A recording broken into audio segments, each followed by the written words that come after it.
Teknologi 5G digadang-gadang menjadi jaringan internet seluler tercepat di dunia. Pembicaraan soal jaringan 5G pun kembali ramai usai Apple merilis iPhone 12 yang berbekal jaringan 5G seperti yang sudah dilakukan kompetitornya Samsung Note 20 Ultra. Beberapa negara di dunia juga sudah menerapkan teknologi ini. Lalu pertanyaannya, kapan kira-kira akan sampai di Indonesia?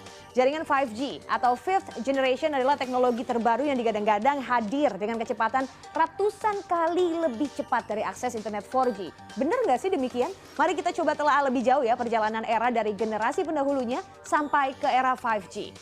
Ini dia, teknologi 5G sudah di depan mata.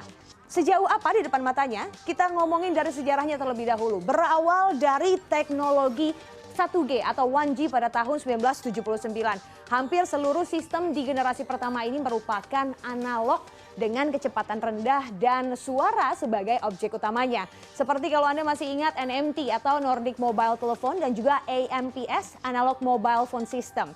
Dan pada awal tahun 90-an akhirnya mulai bergeser ke teknologi jaringan seluler digital. Muncullah tuh GSM, lalu ada CDMA di mana ada kualitas suara yang lebih jernih dan bisa untuk SMS-an tapi cukup 160 karakter saja sampai ringtone MIDI karena kapasitasnya yang jauh lebih besar.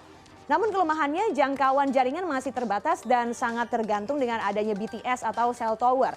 Dan di penghujung tahun 90-an menuju tahun 2000-an, akhirnya evolusi teknologi ini sampai di third generation atau 3G, di mana seluler dapat melayani data broadband seperti internet, video, musik, lalu juga games on demand, serta streaming dengan kecepatan sampai 2 Mbps. Lalu berikutnya bergeser lagi di tahun 2008, nah muncullah 4G yang kita kenal juga sebagai jaringan LTE.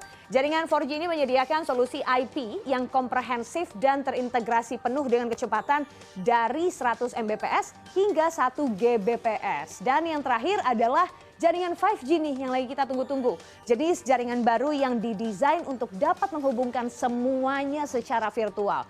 Tujuannya adalah agar dapat mengirim data dengan waktu cepat hingga 10 GB per second. Tujuannya adalah untuk mengedepankan user experience to the next level, yakni untuk operasi segala produk teknologi yang bisa memudahkan manusia.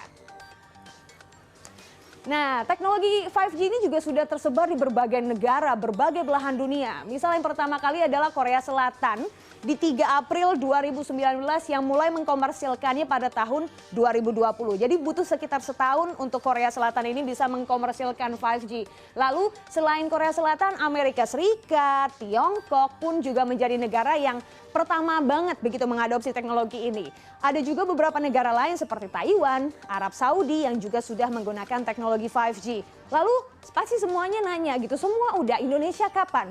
Nah ini nih, penggunaan jaringan 5G ini bukan tanpa pro kontra juga, banyak ya di masyarakat yang beredar. Seperti yang sudah kami rangkum diantaranya adalah seperti ini. Misalkan pro-nya ada yang bilang bahwa 5G ini bisa menghemat waktu dan oke banget menghematnya karena cukup banyak sekali. Lalu juga koneksinya mempermudah teknologi AR ataupun VR hingga cloud gaming. Ada juga yang bilang bisa mendukung industri berbasis 4.0 dengan Internet of Things seperti yang sudah dicanangkan oleh pemerintah.